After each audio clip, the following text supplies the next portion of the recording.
Let's talk skin. Let's talk truth. This is Barefaced Chat, and I'm Kelly Saynor. I've spent over 2 decades in aesthetics, seen behind the filters, under the makeup, and beneath the skin. On this podcast, we strip back the noise and get real about beauty, identity, and everything in between. In this episode, we cover so many topics, from confidence beyond the skin, nervous system and emotional health. We look at identity, burnout, and rebuilding, and most importantly, look at self-trust, sisterhood, and emotional boundaries. Because skin isn't just skin, it's your story, and I'm here for it. I'm Kelly Saynor. Are you ready for some barefaced chat?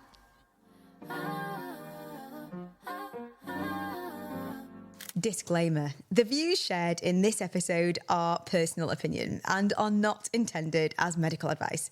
Always consult with a qualified professional before making decisions about your skin or health.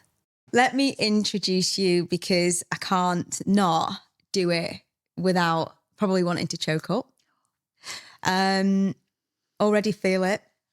So thank you so much for joining me today. But Caroline, let me just talk to you about what you mean to me so far. Some people walk into your life and change how you speak to yourself. Caroline Reid is one of those people. She's been a mentor, a cheerleader, and a friend, has soon become a friend to me and a real lifeline. She's helped me personally navigate some of my biggest crossroads. She helped me build the emotional resilience to do what I do. Here we go. We're both going to go. We're not even started. Caroline is a life and business coach who blends mindset, energy, intuition, and leadership in the most grounded and powerful way. We're going to talk about confidence, worthiness, skin shame, and the inner work that has to be done before transformation can happen. She has her own podcast and built an amazing business. I trust you completely. And I'm honoured to have you on the show. So, Caroline, welcome to Barefaced Chat. Oh my gosh. Thank you. Thank you. I think even just the journey to you doing this has been incredible. And so much of that, it just comes from within here. It's been within you this whole time, hasn't it? And now the confidence to sit here and we're doing this together just feels very 360 moment. It's a real 360 moment. And, you know, I have to attribute it to you and me, but to you, because without having met you and without you having given me the confidence, this was a dream. We talked about podcasting. We did. And I'm like, I've done my first 6. You're like, what? Yeah, but you don't mess. No. I have literally called you like the most insane manifester. You know, I've always said to myself, can you be all the things? Can you be a practitioner that's spiritual? What was I like with that word when we first met? I was like, what does spiritual mean? Am I that? Are we talking Christian? The woo-woo. The woo-woo. The woo-woo. It's like, you can't do both. So true, but you can. It's just defining that word and what that word means. And you know, you've allowed me to do that with such grace and, you know, like I say, just low effort. It's just not felt like I've had to find it in a way. You think you've got to find it. You know, when people talk about finding yourself. I hear this all the time. Like, you're going to find yourself when you're under a waterfall in Bali. Yeah. And if you aren't able to get to Bali and stand under this certain waterfall, sorry, it's not available to you. Yeah, yeah. Where it's not, it isn't. And I think it is those words. I'm on a discovery journey, or I'm going to find myself. Yeah. It allures to it being outside of us. Yeah. But so much of it is the shedding. Yes. To come back to ourselves. Yeah. Releasing all the conditionings, releasing all the beliefs. Yeah. And ultimately it's this beautiful, just this nectar inside of us that we come home to rather than... So it's still finding. Yes, yeah. But it's more of an internal digging, isn't it? Totally. Than looking outside of ourselves. Well, I think that word gets really misconstrued. And when I see patients that feel like they're on skin journeys, you know, it's a really interesting journey that I have with them because I know them for years. or just for, a few sessions, and seeing the different personality types, the different types of people, never judging a book by its cover. Like I feel like it's got a real parity, because I think that you don't think that you are spiritual, because that word means so many different things to so many different people. You don't think, God, she doesn't look like she'd have Botox and fillers. Do you know what I mean? Yes. There's a real, and we'll get into that, because I want to ask you some questions that relate to skin, but really about being an inner confident person. Yeah. Ultimately, that's what we're seeking. I truly believe when we are looking at having aesthetics done and we're on that skin journey, ultimately, well, I can't speak on behalf of everyone. It's each to their own, but a lot of people want to feel more like themselves. Yeah. They want to feel the best version of themselves. Absolutely. Not, I want to be like somebody else. 100%. It's that coming back to self. It's all about the identity. Yeah. And you. And when a friend said to me, you just are. There isn't anything else. Yeah. You just are. That friend knows who he is, but there's just a be to be, which is amazing. So, Sam, I'm talking to you. Okay, so let's get into it, because I think, you know what, we're just going to go off on a piece. We're just going to wax lyrical, but a lot of this stuff will be covered anyway. But I want to, anybody that's listening, I want them to, I'm going to squeeze every juice I can out of you, babe. Go for it. Essentially, I just want to squeeze you. So we're going to have a look at different themes that I think will really resonate with people that are listening. And if they can just be introduced to you in the way that I have in the time that we've got, like that would be my dream, because they have to see what I see. They're not all going to get to do it. You have to pay to do that, but you got all joined, because there'll be no space for the rest of us. So let's talk a bit about confidence, like beyond just skin deep.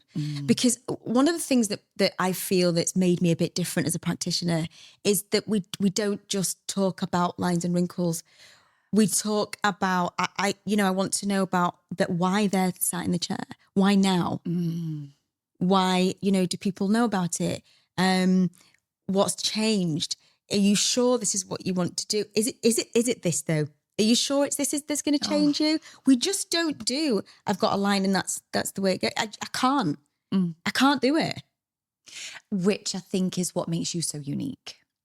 And that, if there was this just across the board, I think it would open up so many different conversations, and ultimately, which goes beyond the skin. It does go beyond skin deep. And for me, the confidence piece, I think we grow up with this perception that the loudest person in the room is the most confident. So true. We grow up believing that if you have the most friends around you, you're the most popular. Yeah. That's the most confident person. And I think we almost become brainwashed into thinking confidence equals bigness. It equals So true. Loud, being extroverted, being most popular. And I find the more that we go on this self-discovery journey, the more that we find ourselves, let's say. Yeah. The confidence piece is actually recognizing that none of that truly matters. And it isn't extroverted versus introverted. Have I got the biggest lip, the biggest boobs, the biggest whatever else compared to somebody else? And actually, I think the more that we come back to our unique, authentic self, yes, we can make those enhancements, because it doesn't come from a place of self-loathing. It comes from a place of self-love. Oh, we need to write that down. That's amazing. That is so true. And I think that would change the industry, actually. Massively. So many women feel like confidence is something that they have to earn. And, through like exactly as you've explained, and I kind of knew this had happened. It's so organic for us. Yeah. this conversation that we kind of answer it without even these questions. And it's probably part of the thing coming through your head thing. Totally is. But with crystals hid behind us. I was going to say, oh God, yeah, exactly. But through, you know, they feel that they earn this like confidence, right? Especially as we get a bit older and people go, oh, you know, your 40s are the best years and all that sort of stuff. But through success, appearance, or perfection, where does that belief, do you believe, come from? I believe so much of it comes from our conditioning from childhood. And I think growing up, we see these stereotypes in magazines, on the TV, on adverts. And I still look through the eyes so often as I almost put myself in the shoes of teenagers and young children. And like, how are they perceiving this? So true. Absolutely flawless. Perfection teeth. Skin is just this like dazzling. Everything is perfect. And when we go back to like our generation's childhood, So true. it was the peak of airbrushing. I mean, now we have more advancements with that. That's probably more available with the likes of AI and all the tech that we've got. And I think it's great that there seems to be a movement happening where some companies are pulling back from that. Yeah, you're right. But for our generation, we were just shown this stereotypical perfect way of being, whether that was through playing with Barbies, whether that was, and like, I remember my mum telling me from a really, really young age, she used to wrap cling film around her to go for a run. I remember to this. try to look as skinny as she could because that was just what was in. Yeah, I if remember. you weren't that, then are you really open to having that much success? Are you really going to marry well? Are you really going to, and it's this like Disney mirage. So true. Of how we should be. We grew up with our mums keep fitting and going to, you know, weight loss classes. Weight Watchers was a massive thing. Yeah. And I think obviously the skin and the way that they dressed, they didn't have access to probably to what we have now. I know my family didn't. We have way more access to it these days. But I think it's almost like it can be a little dangerous concoction. Yeah. If we don't realize that that's an imprinted belief, we just live within the frame of this is life. And in order for me to be accepted, for me to be loved, for me to be successful, for me to be liked, worthy ultimately, then I must be a different version than myself. Yeah, that's a really interesting take on it. And I'm glad that you've touched on that, like worthiness.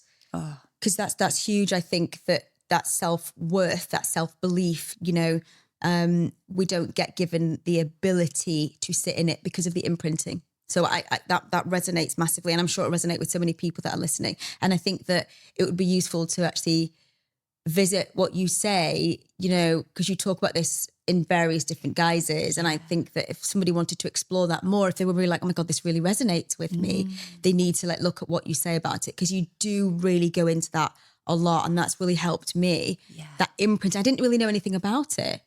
We don't. We just grow up, don't we? And I think it is really important to kind of caveat it that most parents, however we were brought up, were doing the best that they could with what they knew, with what they had available, and their own imprinting.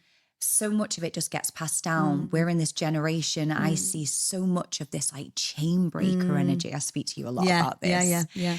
And I think bringing conversations forward like you are, and the way that if you have someone in a chair, you don't just go, cool, lay back, let's go. Yeah. It's, where's this coming from? Yeah. What are you looking for here? Yeah. Is this truly, can we just, because that's what we need in all areas of our life, whether it's fitness. Yeah. If PT's adopted that more. Yeah. It's like, well, you've got your goal of weight loss or your big booty or like whatever the goal is. Who are you doing this for? That's really interesting. You talk about generational, that word generational. How many different areas of our lives though is that true? And I think this is the cycle we've got to break. Weight, genetics, because it's a generational thing. Gender, mental illness. Yeah. There are so many different areas. Parenting. All of it. Yeah. So I think that's something that is going to be really difficult to break away from. Yeah. Because, you know, when you go to the GP, well, what happened to your parents? You get all the time. We're asked, really, aren't we? We absolutely are. Even, I mean, in neurolinguistic programming, we often refer to the map of the world. You've probably heard me say this before, but by the age of 7, we've been through predominantly most of our imprinting by that age, and that forms our map of the world. So the perceptions that we have, whether that is the perception that we end up adopting about the government, the schooling system, how important education is, how to look after ourselves, is hygiene important, is it not important, is sex performing, or is it from love, is it all those things? From obviously a lot of that ends up over the age of 7, but the primal imprinting by the age of 7 begins to form the map that we perceive the world to be. And cultures and genders and everything to go in it. But with the more conversations we're having like this, we can then bring to the table that actually the map that you've perceived for however many years, what would it mean if you were to challenge that belief? Does that belief fit you? Does it feel good to you? What would it look like if you questioned it? And we always like the why question. It's I so think powerful. So many people will be having like a ding moment right now. They were like, oh my gosh, yes. Let me just, I'm like, what? Like, you know, I think loads of people will be having that moment. Yeah. And that's what we want. Yeah, we do. So we've both worked in industries where like how you look can often become how you feel. What toll do you think that takes on you as a woman and you as a human, like how you look? Because you've done women's circles, you've worked in industries. Did you work on the ships? Did you say? Yeah, well, I used to be a dancer. A dancer, that's right. I remember you talking about the necessary need to be a certain way. Knowing that it's all about inner feeling now, do you think it would cause people pain really over time? That real juxtaposition with how you look will because also a recent study for you, there's a toxin that's been licensed for mental health, for because there is a link between when you look at yourself in the mirror and you look angry or unhappy, and toxins just been licensed the first time ever for psychological impact. If you look happier, you'll feel happier. Oh my gosh. Isn't that incredible? Wow. Well, that's our mirror neurons.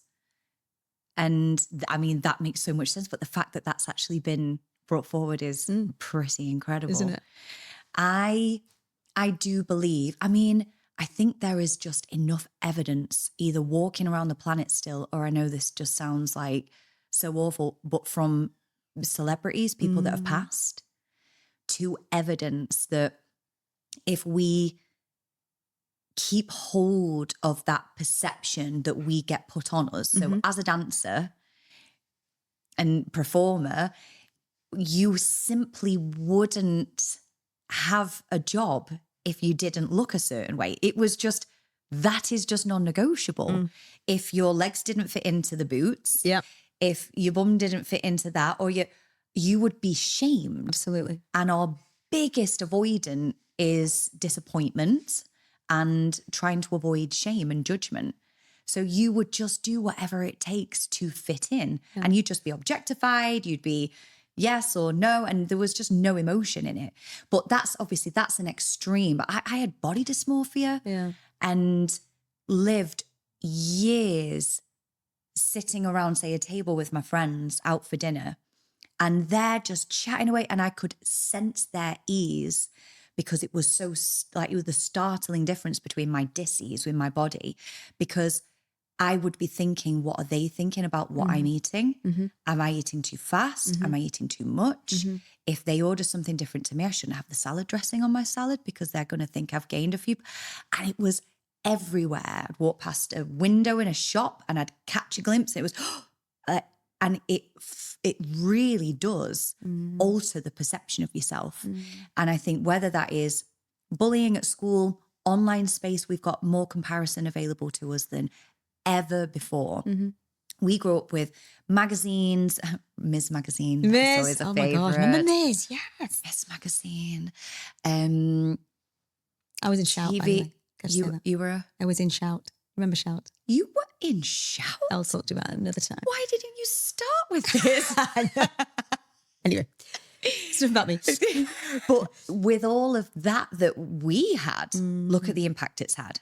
So can you imagine with the likes of social media and that has, if we don't, and I'm just going to call a spade, if we don't wake up to the reality that we're looking through almost like, I don't know if this is the right term, but like objectified eyes. Yes, yeah. Because it feeds the economy. Yeah. If we all of a sudden just become like self-love, we'll have a pretty big dent, really. Yeah, massive. I get that completely. So it does impact us. And I think that the more that we learn to, like, I still look after myself but I've learned to accept. I think that's probably the key word. Big word. We accept ourselves as we are. Yeah. And if we want to enhance, we want to make ourselves feel good. And that comes from a place of, like we said, self-love over self-loathing.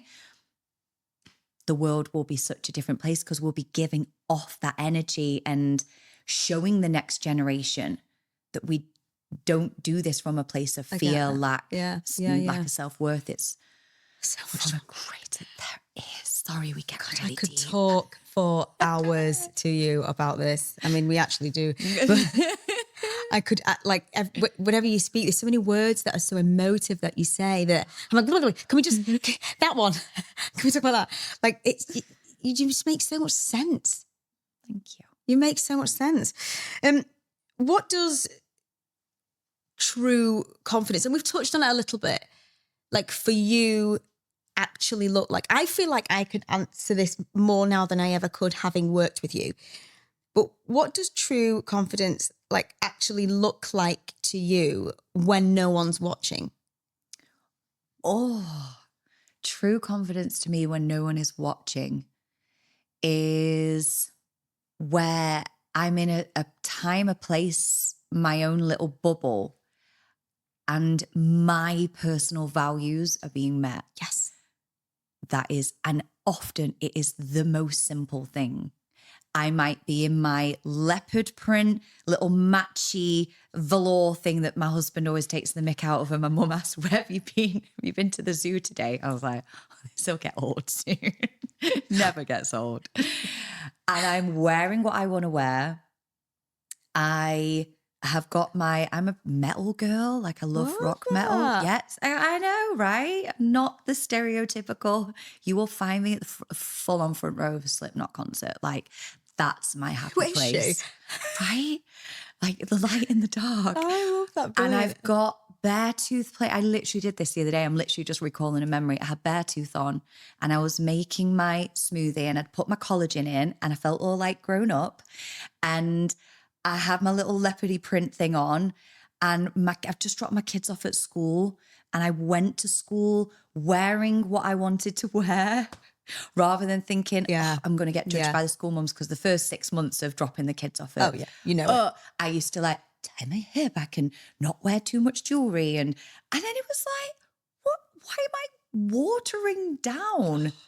It isn't that it's too much. It's just, I was diluting myself.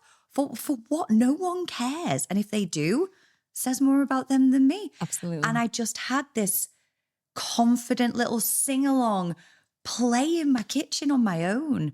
And honestly, do you know what? Sounds so sad, but I was so happy. I think that'll give so many people, I think you've just given people the ability to do it. I think you've just given them the okay to do it because I still do that now, you know, even though I'm coming to work, I might like get ready and whatever, but God forbid I would go like, I feel like, okay, I'm representing Cole, I'm representing, I get honestly, I'm representing my family, you know, because of the imprinting that I've had, like, but you can't go out like that, you know, you know, in the nicest possible way. Yeah.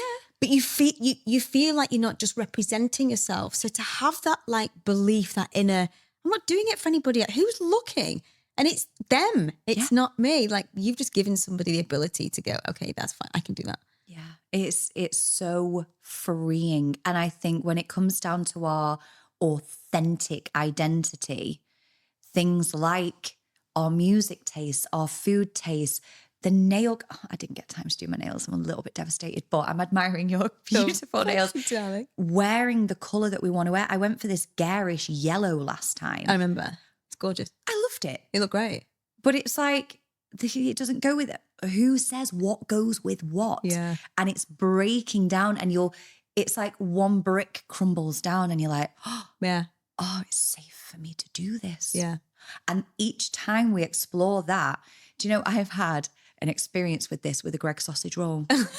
I want to hear this. Do you want to hear? I'm all over this. Right. Totally just tired, I promise. So I was driving home from somewhere. It was a work event and I'd been like down in Bristol or something like that. And I was driving up the motorway and I must have been a few years postpartum. I'd had the boys a couple of years. And I was driving along and I was like starving hungry. I was like really, really hungry. I was like, oh, just wait till I get home. Just wait till I get home. And I was like, no. Okay, saw the services. So I came off the services and I was looking at, you can see the Starbucks and you can see this. And there was like the Leon or whatever it's called. And I was like, oh, I love that. And then I saw Greggs. And I just got to this point where I have this like, I have a thought and then my level of awareness will go, whose thought is that? Okay. It's quite tiring sometimes, but it's so powerful because I was just in a zone where I just question a lot of things. Where's that come from? Yeah. It's really powerful. And I was like, Greggs. And I felt this like judgment-y thing in me. And I was like, well, I've had a Greggs before. Yeah, but you've never had a Greggs on your own. You can't have Greggs on your own. And I was like, yeah, but could I have a Greggs on my own? And I swear I had this internal battle and I got down to my little root cause. It was, I couldn't eat a Greggs on my own out of a bag in shame and it was old dance teacher. Stop. It was bit of parents, and it was all these other voices. And I walked into Greggs and I bought myself a sausage roll and I walked back and I sat in my car in the middle of the car park. And I noticed even then I was like, oh my gosh, there's someone in the car next to me. And I was like, I would be that girl. And I pulled the sausage roll out and I was like, you can do this. I'm dying for ridiculous. you. I'm dying for you. And I took a bite and all the crumbs went all over me and it was greasy, but it was so tasty. And I allowed myself and I just sat back and I swear that broke like not one brick down. It was like a chunk of the brick wall down. Did you have a truly like, what do we say, give no shits, fuck it moment? Yes. Major awakening moment, me on the M6 services with a sausage roll. Like sometimes it's those moments where we think it's going to be, we unlock something and we stood on stage and we break through a confidence barrier that way, or we apply for something, we go for the promotion. Like I've ticked a lot of those typical vision boardy things off, but eating a fucking Greggs sausage roll on my own in the car was like bigger than right up there. So I feel it though. I did feel. Right. I swear to you. I know it sounds like basic bitch, but that is like a major moment because I could feel what you meant. Yeah, and it was the thing about my skin. Oh, I'm already thinking. Yeah, all the things. What am I going to do in my hands after? I'm right there with you, babe. I don't even know if I'd have done I don't even know if I broke the seal. Brave, I don't even know if it was so right? because I don't even know if I'd have could have done that. And once I'd done it, don't get me wrong, I wasn't like queuing up at Greggs every day. But it was like, I can move through the conditioning that I didn't even realize was there. So even just going into a services, we're already, that map of the world has restrictions and T's and C's. Everything that we do has subconscious terms and conditions. And I was like, I'm over this. Oh my God. So if you are just listening to this and you've just come in at sausage roll, it isn't just about sausage roll. Can I just say that? You have to go back 5 minutes. Promise it'll be so much more. Oh my God. God, that's so, I know it's a sausage roll and we could write about that forever, but it's so powerful though, like that moment, because I think so many people do that without even realizing it. 100%. will drink alcohol because the friends are. The amount of money I've spent on bottles of wine when we've all gone out, and I'll literally drink that much because I just didn't want to drink. But I'm like, I'll drink it because everyone else is. So true. Every decision. Yeah. Or I want a burger. Yeah. I love a burger. Yeah. I'm kind of giving away, like, I don't eat like that all the time, but I do love a good burger. And if everyone else, if 60% were ordering salads, I ain't ordering a burger. Yeah, so true. No way. We'll ask for the mayo. No, I don't have that. Like, no, yeah, I do. You now. do have that. Yeah. I like mayo and ketchup, please. freaking And amazing. I'll double dip. I love that you've just given everybody the okay. There we go. To have a Greg's. You can all have a Greg's now without feeling guilty. The inner critic's going to come in. Isn't it? That's so interesting. And it moves on really, a really nice segue actually with that story that you just ended on to talk about nervous system and emotional health, because I think the two do go together, because you just talked about like what would happen with these decisions that you make and what you're, because that's something that you've really, I use this word a lot now. Like I know when my nervous system goes, wah, wah, I just know when it does it. Yeah. And it's all to do with that like conditioning. So I think this goes on really well, and you'll know why. So you've taught me so much about the nervous system and how emotional blocks show up in the body. Yeah. That was massive for me. Why do you think, and you'll just be like, oh my God, I can't believe the sausage roll comments, let's segue easily into this, but why do you think so many of us ignore that connection? Oh, I think or have we covered it? There's a couple of ways Rich are coming in and I'm like, ding, ding, ding. One thing is we're purely not educated around it. It's like unconscious incompetence. We simply do not know. I had a conversation with a wonderful friend the other day, and she was like, I just don't get, she's been through a severe trauma. She's had a major loss in her life, and the circumstance of how it happened was your heart just, oh my God, it's on the floor. It's awful what's happened. And then she went on to have her children, 3 children. And she's like, I just feel like I'm on the end of my nerve. I just feel so stressed and I'm taking it out and I just don't know why. I feel like I'm just losing my mind. And I'm like, your nervous system is a bit fried. Like you went through trauma. Have you processed what happened? Did you have time? Because when we experience, and we'll go there, I often refer to capital T trauma, which is whether it is severe loss, we witness something, we go through something, it might be abuse, sexual abuse, etc., or little t trauma. And those little t traumas are often the things that we make light of now. We're like, oh, I was a kid and this happened. It was so embarrassing. Someone pulled my PE shorts down or someone did this and and we laugh the little t traumas off. Or it gets spoken about around the dinner table. Remember that Christmas when you... And we go, yeah. And we feel that sinking feeling. Our nervous system, when we experience something, especially shame-related, it logs in. And it's like, I will do anything to avoid that happening again, because it wasn't only uncomfortable, it was the equivalent of there's a saber-toothed tiger in the room. So full on, red flag, alarms go off. So then when we go on to, I don't know, I often use this example of speaking in front of a group or speaking up in a group. So whether that's doing a presentation or being comfortable speaking up in a group, if we've experienced things in the past where our nervous system has gone, not safe, your voice was told to be quiet, you sang too loud, or you got laughed at in the school choir, or the teacher asked you and you fumbled, or your parents kept saying, will you just shut up? Those kind of, it's like learned response. So our nervous system just goes, zzz, and it's on high alert. So then when we get asked, is there anything anyone wants to say before we end the meeting? Our brain is going, yes, I disagree with about 10 things. I want to play my part. I know I'm great for this job. I know.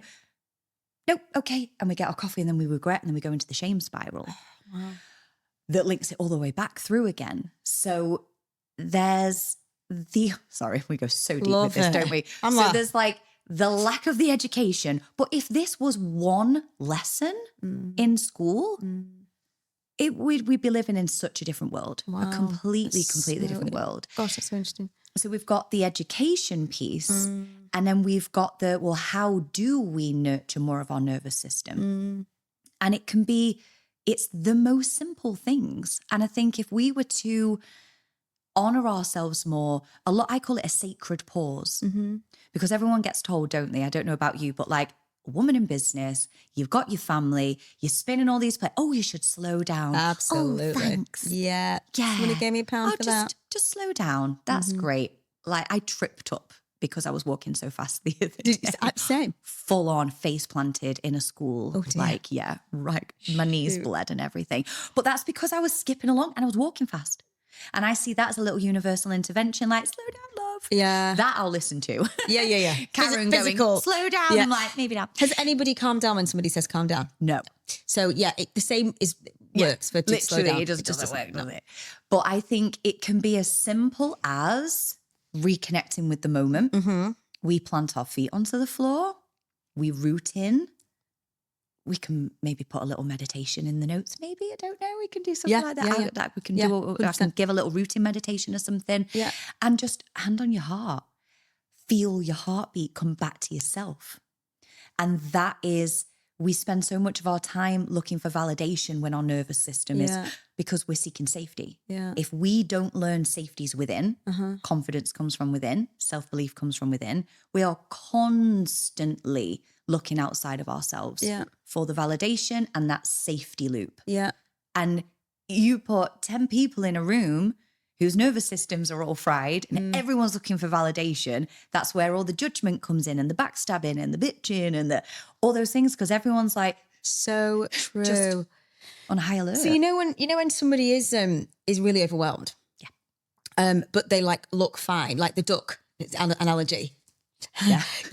One thing that I have to do very, very quickly, and I think people in my situation probably do the same thing, and you'll probably do this as well without thinking about it. I think when you are that person, and you use the term light leader, but we'll talk about that in a moment. But I didn't know what that was, and I wouldn't ever call myself that. It's only what you've used this term, right?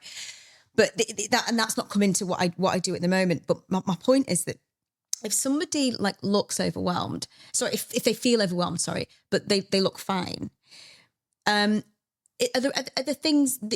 are signals that you get, and some people can't read those signals, even though they look fine. But I think one of the jobs that I do is I feel like I can sense it or I can see it, and it might be a really, really, and Vanessa Van Edwards talks about it actually in her cues, like it can be a really like an eye, like literally an eyelid flicker, or a slight raise of the brow, or a nervous like I'm fine. Yeah, their voice might change. Clearing of the throat is such a common one because it's the holding something back. But so many people are going around.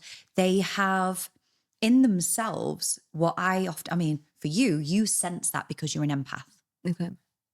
So that's why it also makes you so good at what you do, because you can feel and sense beyond someone's word. If they say I'm fine and you pick up on that, you could be like, so how is everything? You might just ask that extra little question that lands in, and it's a beautiful skill to have.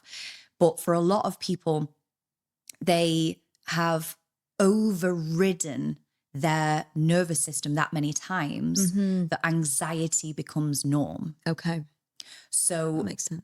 It becomes the habitual way to be. So every little red flag, I always say when people start, like, have you heard of that term, like dis-ease? Yes. It's disease. When we have the little red flags coming up, like people often say, oh, I keep losing my voice and I don't know why I'm having all this. I keep getting laryngitis, or I keep doing this, or, oh my God, I'm having all this IBS and I'm having to go and have these tests done and I'm doing all this stuff. And then they're like, but gotta run. Or, oh, I'm having a nightmare with my in-laws. And it's like they're suppressing and they're ignoring. I literally see anxiety as like a little red flag of the nervous system. And the more we just go, shh, not got time for you. Yes. You're an inconvenience. I've got a meeting tomorrow. It's my kid's birthday party at Saturday. There's just never a good time. And that's why I'm a huge advocate for sacred pauses. Wow. Just little pockets. I did one. I pulled up in the car park and I'd just been with the kids.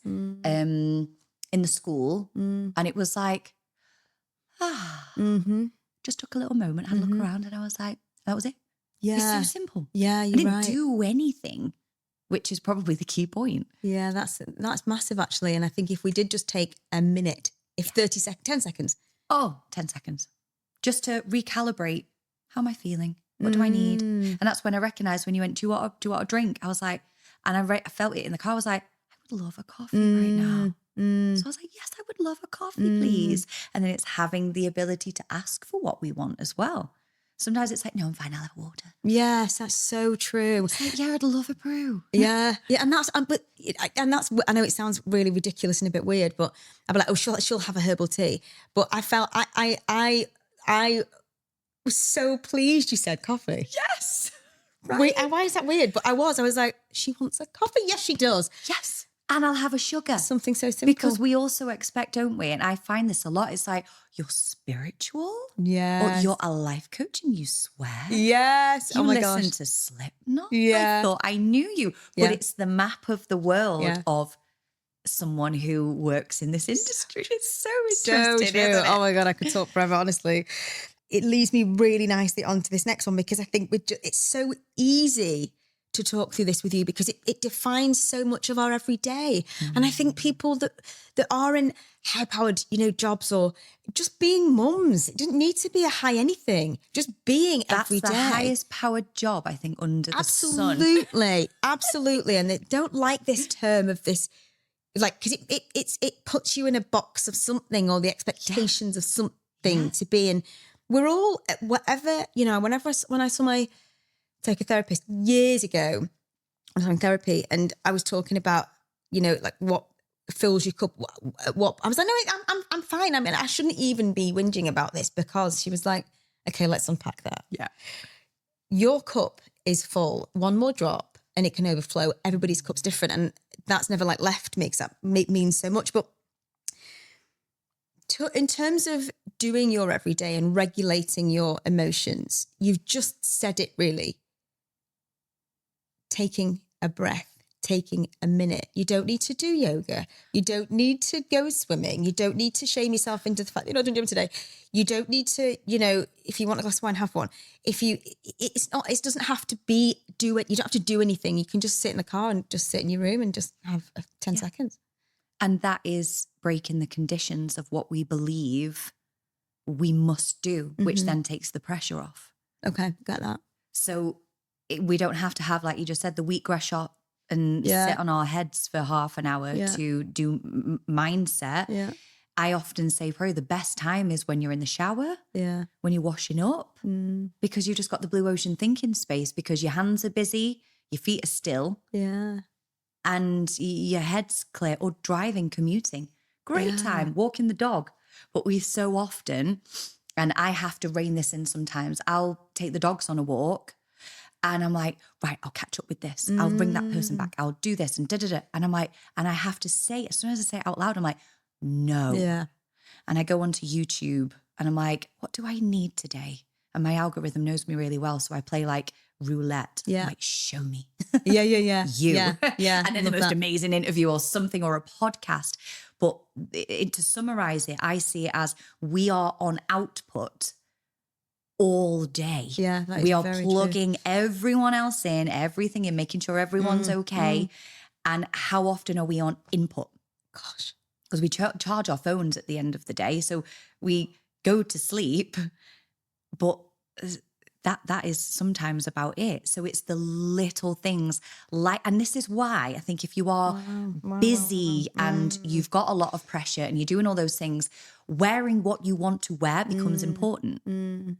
Painting your nails the color, go and get whatever that is for you. If you want a skin treatment doing, you want to, and go do it because it is something for you that is just for you. And if it comes from a place of goodness, oh my God, your cup's full. Yeah, the whole I can't possibly do that is massive. And again, it's just so easy. This is like a segue. This is like every time we talk about something, I'm like, okay, yes. It's like you put it in already. So on the theme of like identity burnout and rebuilding again, because I think this moves on really nicely because we've talked so much about all of these different issues that go into forming who you are and giving you the out and the ability to make these decisions that otherwise have been conditioned out of you 100%. You coach people, you will probably coach people that feel that they're at their most raw. Yes. Because it's that's when you go, okay, what do I need to do? Yeah. I need help. Yeah. We're at a crossroads. Yes. And it feels vulnerable and scary. And yeah. You don't tend to go, I'm good. Right, I'll look for a coach. Why is that? But, we tend to do it at our most vulnerable, right? So like mid-divorce, burnout, business breakdown. What's the first thing that in your experience you feel that they need to hear?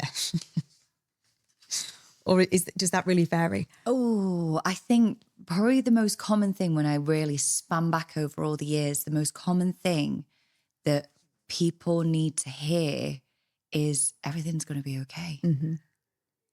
And you're safe. And that first step, I don't know if you remember this or if we get, but sometimes on a discovery call, when we first have that initial call, I find myself saying, just take a moment, well done for taking that first step. Even if we don't move forward from here, the fact that you have said, okay, I don't want to, I can't carry all this on my own. Sometimes we do reach that point. I physically cannot carry on. I need help. But sometimes it's the recognizing that I don't want to carry all this on my own. What does that look like? Is it safe? Can I share? Some of the things I hear, as you can imagine, it's the deepest, darkest parts of people that we kind of scoop up and do this to. It's like, doesn't make you any less worthy, doesn't make you any less of a human, it doesn't make you anything. You just are. And it's like bringing and calibrating those parts back to you. So I often think it's safety we're looking for. It's safe to be doing this. Wow. A little pat on the back, because often, like you say, we're kicked down, aren't we? And then we've got to pull ourselves back up. And everything is going to be okay. Do you know what I felt? And felt sometimes that's enough. Just privileged to be able to do it. Is that a conditioning thing? Can be a condition, depends on where it comes from and what it evokes in you. So if it's, I feel so privileged to do this, I'm so grateful. Yeah. Then it's coming from what I would say a good golden place. It's your light. It's when we recognize that not everyone has access to this. And and if it comes from a place of God, I'm privileged, I should really make the most of this. I better not tell anyone because this is very privileged of me to be able to do. Interesting. And that's a bit of shame. Okay. So there's a fine line. It's the same thing. Yeah. But it would be, what emotions does it evoke when we think, oh God, this is a privilege. And does that change with going back to the question that you said before, what people need to hear? Yes. Okay. I'd probably, my guess would be, I would sense. Got you. If one thing that I do find people saying a lot is, I know this sounds ridiculous. Yeah. Oh my gosh, I know this isn't really a problem, but, and then they share it. And I'm like, and then I wait for them to have the penny drop moment where it's like, oh yeah, that is a thing. Okay. Okay, yeah, that is. Or sometimes they don't hear it themselves and I'll mirror it back. Oh, that's I'll be really like, so there's this friend I know and she was telling me, and I'll relay their story and you can see their face like, oh, that's what I've been through. Yeah, okay. Oh, and it's, That's really interesting. Wowza. God, could listen to all day, couldn't you? God. So talking about that then, their emotions, identities, if somebody feels like they've, I don't know, lost their identity, I've lost me. And we hear that a lot. And I hear that a lot in the job that I do. Yeah. I just feel like I've lost me. I don't recognize myself. Yeah. In the midst of being a mum, my job, menopause, dating, in my marriage, with my friendships, the sea of life, not knowing what I want to do next. I've lost me. And that's when, you know, we need to dig deeper, especially where aesthetic treatments are concerned. Because it's not like, you know, like in the Peter Pan thing where they go, Peter, you know, and they sort of suddenly see his face. Like all of a sudden we're going to do fillers and they're going to see themselves again. Yeah. 10 years ago. You know, this is what I mean. That's not what you're trying to find. But what gets me and where you've made me curious is this, like, this inner child. Are you searching for who you were because that was the better guy, or are you searching for, like, this? For me, this topic is massive. And when I wrote this, like, what's your advice for somebody who feels, I'll just read it, but for me, it's just so much more. Yeah. For somebody that feels like they've lost themselves to their business, to motherhood, to their body, to whatever it might be, what would you say to somebody, or is that just like too broad? Oh my God, no, I love this. I love you. So I would say, even if we just play with the language just for a moment, that first, you haven't lost. It isn't something that has ran away or is hid under a bed or we've forgotten. Okay. And I think it's even just that little pre-frame, it's like, it's okay. You've forgotten how to have fun yourself. Yeah. You've been pouring so much of yourself into your children that you've simply forgotten what it's like for you to feel nice going and finding some clothes, getting ready, and maybe going out with your girls. Mm-hmm. So it isn't that you've lost that part of me that you still love partying. Sometimes our values can shift. We just don't want to do that as much anymore. Yeah.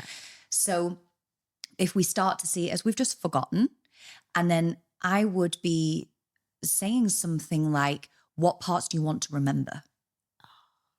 Because when they're like, I just want to go back to how I felt when I was, and I'm like, how old were you when you did that? Oh, wow. Well, I was 24. And then they light up and then they start telling the story that I was 24. And I was like, what was it you were doing? I was at uni. This was someone with their body. They just wanted to go back to when they were a size 10 and they felt this amazing energy and da-da-da-da. And I was like, what was different in your circumstances? Well, I was studying at the time. How old were you? I was 24. Okay. So you've had 2 children since then. You've been married. Your marriage looks like it's going to come to an end. You've moved cities. You've got a desk job. Wow. So practically, life is completely different. She was studying at the time and had a gym on campus.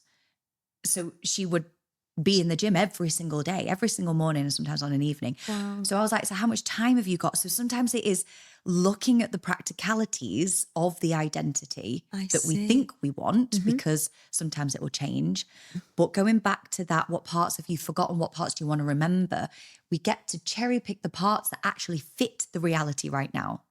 Because going to the gym at 6 a.m. every morning for 2 hours, followed by an evening yoga class, if you're working, you've not got family around you, you've got 2 kids, is that what pressure?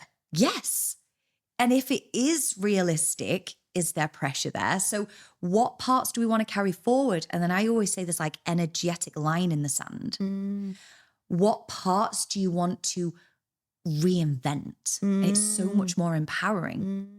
How do you want to feel going into this next era of your life or chapter of your life? So if you've lost parts of yourself, remember the bits that you want to carry forward, and then you get to choose. You get to choose to go and discover new parts of yourself. Maybe go try a different class.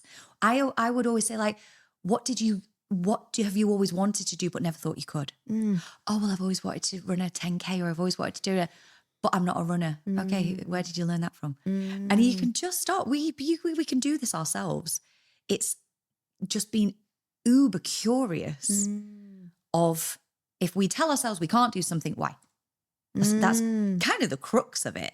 And if we tell ourselves, well, I've lost myself, it feels like that because we're serving everyone and we've plugged everyone else in. It's like, well, where am I plugged? So it's rediscovering, reinventing, and that's powerful. Wowza. It's so powerful. Gosh, that goes, just hearing you talk then, we've almost like come full circle in that, like, I need to find myself. The word lost and found, in the beginning of what we talked about, I need to find myself some sort of weird journey. But actually, when you just explained it, so many people can identify with, I've lost myself. Yeah. But when you say, go and find, you read all these books and they say having to find yourself under a waterfall, like you said at the beginning, I think that will resonate and make so much more sense when you talk about it like that. That like, have I lost myself? Now, just while I was talking, I wondered about this concept that, to try and reinvent yourself and all that sort of stuff. Do you think people can get T-trauma or little trauma stuck in a place and that's what they're referring to when they've lost? Do you think something like can keep them stuck? Yes. And then they're like, they have lost this bit of their lives to whatever that is. Do you think they get stuck in a place and then are on autopilot and then... Yes. Just that is literally what can happen. Right. So we can say all of this and there might be one beautiful listener who's like, the penny just drops and they're like, I'm going to sign up to a pole fitness class. Yeah. Something I've always wanted to do. And I'm going to go and I'm going to wear my t-shirt and then slowly but surely, as I feel more comfortable and I'm going to make new friends. Thank you. Yes. And then there might be someone else that goes, oh my God, I would love to do that. But there might be, it's what we would call a limiting belief. Okay. There'll be a block, or if we were to go really into it with the trauma side of it, part of our soul fragments when we experience trauma, if it's significant enough and if it's chipped away at enough. Yeah. So this is where I work with a lot of people that have this like inner conflict because it's almost like their soul self is banging on this glass like, just go and book the damn class. Go and treat yourself and have that thing done that you've always wanted to do. Go and book the appointment. Go and reach out to that friendship group that you always see on a Thursday night as you walk past. Just go and do those things. But the inner trauma that they've been through, categorically, it's like handbrakes on, emergency brake, absolutely not. And then the nervous system's frying. So it's those two things kind of end up butting heads. Got you. So I would then say, it's just time to go within. Okay. Surrender. Go and do a bit of inner work. Yeah. Speak to someone who might be able to support you. And would you agree it's not a big harrowing... No. I think sometimes people think that therapy and healing and coaching is this snot bubbles every time. Absolutely. And we have to unearth. And sometimes like we welcome the snot bubbles. And, why do some men think that? Well, that's conditioning. Mm-hmm. That's massive. Like we're talking generational, way up there conditioning. Yeah. And the stigma is starting to crumble. Yeah, I agree. And my husband would be more than happy because he said, I've written a post about it. He went to therapy again yesterday. Amazing. And I'm just celebrating that so much. Love that. I love a guy. I actually wrote a social media post to share saying the sexiest thing that my husband's done in 2025. I swear to you. Go to therapy. I swear to God, that would be the same for me. Thing? Yes, it's sexy as hell. If a guy can do that for me, you've got me. Like, right? I completely agree with that. And it was just, I was like, well, how was it? Yeah, it was good. It just felt good to talk. Okay, well done. Like, yes. Because I do this as a job. Yeah. And the bad thing, and we do laugh about this, he's been through some awful losses. Lost his dad, his sister, and recently his mum within like 5 years. And his mum just a month ago. And I can say the things that I would to a client. Yeah. And I can just see him look straight through me. And then he'll come down the stairs and he's like, Owen has just said, and he will literally say word for word, exactly what I've been saying for the last however many years. But it's not my place to go, are you kidding me? Yeah. It's like, yeah, it landed. It's a different. It is. And I honestly think sometimes we need that external person. You mean different things to him. We do. You represent different things for him. Yeah. So he will listen, but it won't go in, will it? No. And it's just the same thing. So, and I think, because I've heard other people say similar things, and he came in and then I'm like, no, don't shame and berate. Even if he's on the golf course or wherever and he's overheard something or heard something on a podcast, celebrate the fact that men are starting to be able to, because the only person really that's holding them back, I would say women are like, yes to it. Yeah, I agree. But it's it's their inner Yeah, voice. I It's agree. dad or granddad or Yeah. uncle or Yeah. teacher. Yeah.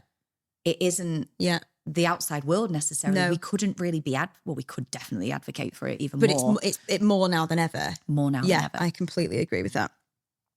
So, this whole feeling again, this has just been so bloody effortless between us, but this feeling of like, this whole I'm not enough, I've lost myself, like that whole word of I'm not enough. I've heard that so much on my bed.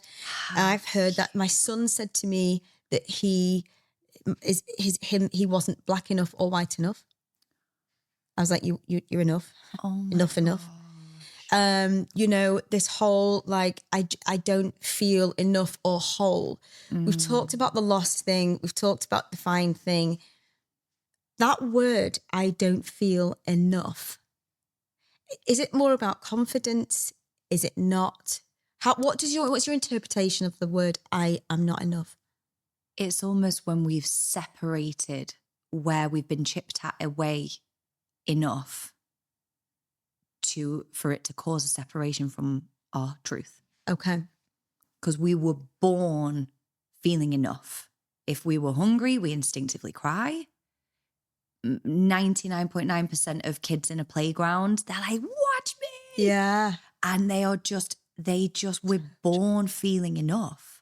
So it will be unfortunately, the conditioning, the experiences that at some point we just go, oh, am I enough? Is that person right? Is that advert aiming it at me? Is that...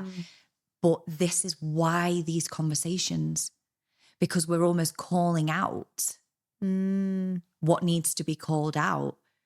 What does enough mean to you? Baseline, fundamentals, just raw. It's mad, isn't it? Because I think we have this thing of to be enough, it's like piled all these things on top. To me, honestly, enoughness it actually comes right back to soul self for me. It is the moment that we start to reconnect back to, and obviously whether it is religion, I actually think the more that we connect to something, whether it's, we call it outside of ourselves, that calls us back to ourselves. I know, and this has taken me like a long 30 odd years to be able to say, I am enough. And it's not my job to make my husband happy. Yeah. It's not, the kids slightly different. It's not my job to fix people, to raise to the expectations of what my parents might think, or to shrink myself to not make my brother feel a certain way. Like whatever those things are, it's a constant choice to remember to come back to my truth, which is, and it's not easy, it's a constant remembering of I am enough. Yeah. And I'm not going to be enough for everyone. Yeah. People are going to want more from me. And that's okay. That's really interesting. I think loads of people don't have that. I don't think they I wholeheartedly agree. And I think, ask me that again in another 5 years' time, I'd probably look back and go, oh, I remember being on this amazing podcast, this amazing woman. And I thought I really knew what enoughness was. And I find that, like, I look back to 5 years ago and I'm like, oh, I thought I knew that then. And I did. That was as much as I could comprehend. That makes sense. Can we then agree that enoughness is a journey? 100%. To give people the ability to feel that they don't have to define enoughness now. Yes. Because that gives me a pass out. Yes. And I'm trying to work out what that means. What does it mean I'm enough? I feel like I'm enough. Do I know? I question it. Maybe I feel enough one day, but not enough another day. Oh, you could ask me on another day. Yeah. And obviously this is my jam. Yeah. Do you know what I mean? Totally. This is my jam. I love riffing on this stuff. So I feel enough. Yeah. Ask me when we're getting the school reports and it's maybe, did I do enough reading with my kids? Could I have done more reading at bedtime? Yeah. Oh, okay. Did I do enough? Am I enough? It's often, have I done enough? That triggers the enoughness, but not always. Not always. It can be especially when we hear things like, well, just try your best. Yeah. Or just do this. It's like, well, what if you did try your best as a kid? Yes. Yes. Where's the ceiling on that? You know, when we get told that all the time, just be yourself. Oh my but gosh. we get stripped back of every part of us at any opportunity, and just go and do your best. If you didn't get the grades that people expected from you, well, what if you did your best? What if you're trying as hard as you can? What if you don't enjoy what you're doing? Do you know what I mean? There's so many layers to it. So I think, like, I remember having this moment when I was in Dubai, and I walked out of the toilets and there was a mirror there, and I had been on, and I mean like a deep excavation journey of myself and healing inner child wounds. And I'm still doing that now. And I walked out of the toilets and I was just happy that I'd been able to save up enough to go to Dubai. And we've got a couple of friends over there. So we were like at a brunch. It felt like, and I was married to someone who I care about so much. And I had this moment, and I leant forward and I looked at myself in the mirror, and this was like my Greg sausage roll, another awakening moment. And I just leant forward. I was like, I fucking love you. Oh. And I allowed myself to think it, and then I allowed myself to say it. And I like purposely did that, because how often do we in Dubai? Yes. We're like, is my boobs enough? Yes. Is my hair enough? Because everyone Yes. is like, frick, it's pristine, isn't it, over there? And my hair was a bit curly and messy, and I got a bit jet lag, but I was starting to learn this stuff and believe it. And I remember it, and it's like this anchored in moment where I was like, fucking love you. And there was nothing special about it. It wasn't that I was draped and I hadn't made X amount of money and I hadn't done, there was a couple, don't get me wrong, I was in Dubai. It was like a few little milestones, but it was a feeling of contentment and allowing myself to say it. I don't know if anyone else, don't get me wrong, there wasn't anyone washing their hands. There might have been someone else in the cubicle, but it was in the allowing. Yeah. So for anyone, I would say, have a chat with yourself in the mirror. Yeah. Like, you're not as bad as you think. You're a good human. Yeah. Just allow yourself a bit of happiness. And you know what? That really, I think that will empower so many people, because we are evolving. Yes. So the enoughness is evolving. We're ever changing. That's okay. There's no ceiling. When you feel like you are enough, you probably aren't. You in a weird way, because you have got the ability to keep going. And that's what you've taught me. One of the early things you said to me was, if I said to you this much, have a house. If I said to you this much, I'd be like, okay, maybe not. Now it's like, hang on, why not? Yeah. Why not? So that like enough-ness has got so many different like caveats, variations to it. 100%. Ways of thinking about it. Oh God, I'm obsessed with this conversation. We need a sleeping bag and we'll just go all night. Bye. So you've built this amazing community around you with the job that you've done and who you are as well, because people just fall in love with you the minute that you meet them. You've just got an energy and a radiance that is like so magnetic. But you've always like been able to protect your peace, and you've talked about that quite a lot. Having the moment and saying like having the talk in the mirror. How have you managed to, given that so many people like want you, in your kids, your husband need you and all that? How have you protected your peace, given you've created this big? Because I think that scares a lot of people. Like, celebrity comes with, hang on, you can't be out there and then go, Yes. I've always thought that if you want to be on TV, you want to be in Love Island, you want to be that person, it's going to be really hard to protect your peace. You've got to be available. Yes. Healthy boundaries that some people would call selfish. They've probably got a little mirror being held up to them. They're looking for that loop of validation, or looping, like whatever that loop is. I am someone who realized that like very multifaceted and if I don't fulfill parts of those things, I'm just not as good of a human. Okay. So I honor my soul self a lot. And some nights it is love a Netflix binge, love it. And sometimes that is my soul having my fulfillment. Other nights it's I'm running a women's circle or I'm going to Dartmoor to sit with a couple of shamans for a couple of nights. That's for a whole other podcast. She brings these things out, guys. I love it. but that is it. And did I get some judgment from family? You're going away again. It's a couple of days before Halloween. You're going away. Why? And I found myself saying, well, it's work. I just call it work. Yeah. Well, technically it's work. Yeah. I'm working on myself. I'm not lying. Yes, yeah. But I will make sure almost that it's like, I'm doing this for us. Yes. And I think this is what we must start to, because the amount of women that especially that will say, well, it's selfish of me. Yes. Or my husband will say, you're doing this again. Yes. And it does hold a mirror up to the kinds of people that you've got around you. Wow. And then I will protect my inner peace at all costs. And I just think, I don't want to get to the end of my life and be like, I was available to everyone, but not myself. Yeah. Gosh. I've got nothing to show for it physically, but that fulfillment just isn't there. So healthy boundaries, but that's come. I often say I'm a recovering people pleaser. Oh, wow. Yeah. Because I have to constantly check in with myself. Yeah.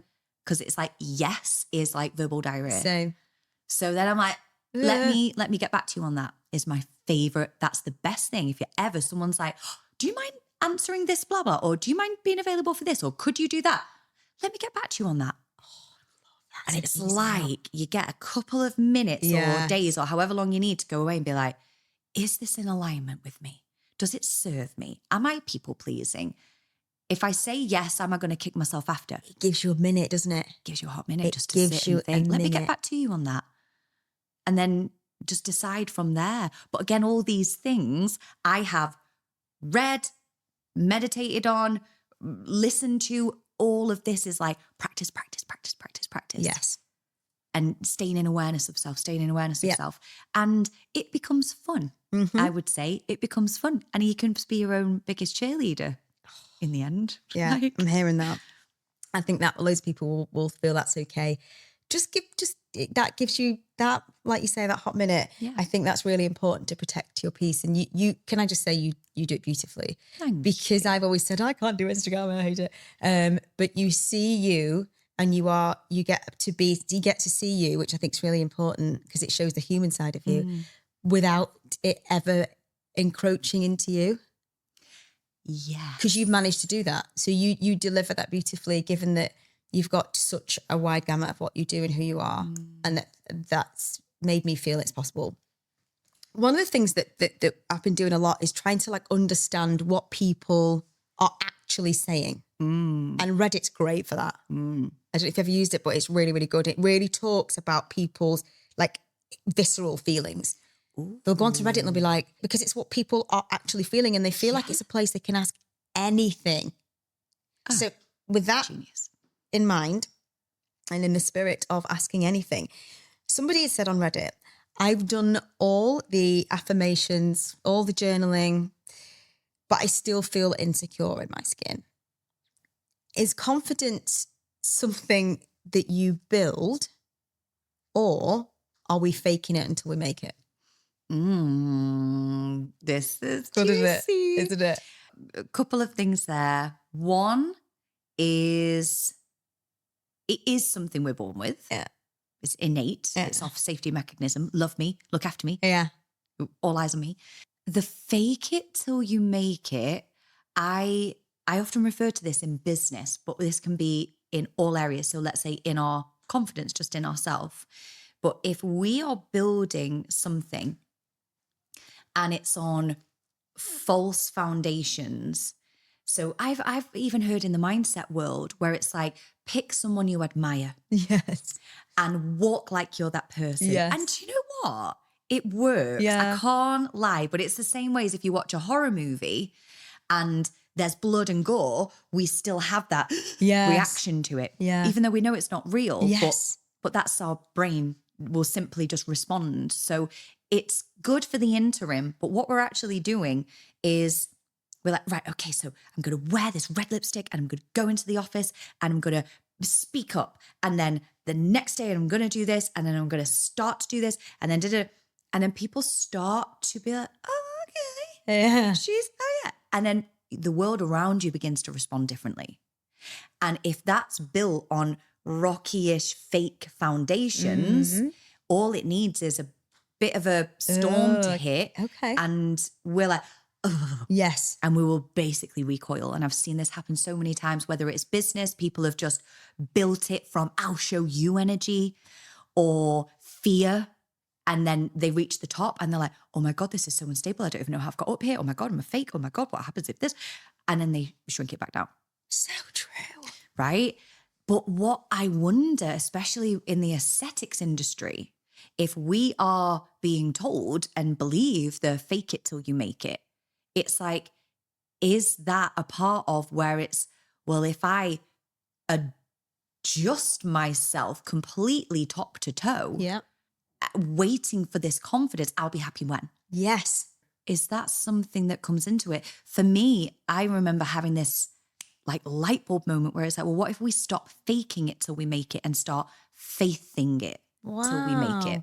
If we have faith in ourselves, that even if right now I don't feel like I have all the confidence under the sun, but I'm going to trust myself to go in there. I'm just going to wear what I want to wear.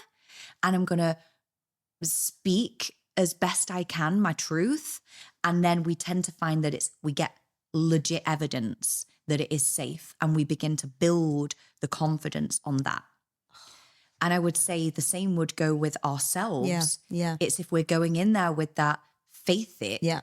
it's like, I have faith. I'm doing this for me. Yes. I'm not doing it to try to fit in because all my mates are doing it. Yeah. I'm not doing it because we're expected to at a certain age. I'm not doing it. I'm doing this because it's important for me to feel more confident. Wow. That is so true. That resonates across every single area of what I do, what you do, who women are, who men are, like all of it. Can I just say, like, you've blown, I don't know how it's possible for you to blow my mind every time I meet you. You actually just blow my mind. You are a part of this thing that happens. So I always feel exactly the same with you. The depth of where we go, it's like, unreal. Well, listen, can I just thank you for coming on, and please will you come back? Yeah. If people want to find more out about you, if they want to hear more about you, like, where do they go? Where's the best place to find you? Pop your website that I'm obsessed with and have open all the time on my desktop. Do you? There's a rebrand coming soon. It's a very, very warrior woman. Yes. Oh, I love that. I'm excited. Whoa. I would say probably Instagram. Okay. At Caroline Reid Coach. Okay. And podcast. Okay. Going Within is the new Going Out. Ooh, I've seen that. I love the picture. Will you be on that with me? Because I'm going to be... Yes, will you do it? I would love to. Okay, I've asked you live on here, so we've got to do it now. It's happening, people. Yeah, and then website, Caroline Reid. Okay. You mean, guys, you've heard it here. She is business coach, human extraordinaire, all around everybody, everything to me, certainly. Thank you so much for joining me today. I've loved it. Me too. I need to have you back. Thank you so much. Everybody, Caroline Reid. That's it for today's Barefaced Chat. Thank you so much for listening. If you've loved this conversation, make sure you follow, rate, and share. It really helps more people find us and join the conversation. I'll be back next week with another honest, unfiltered chat. Because skin isn't just skin. It's your story, and I'm here for it.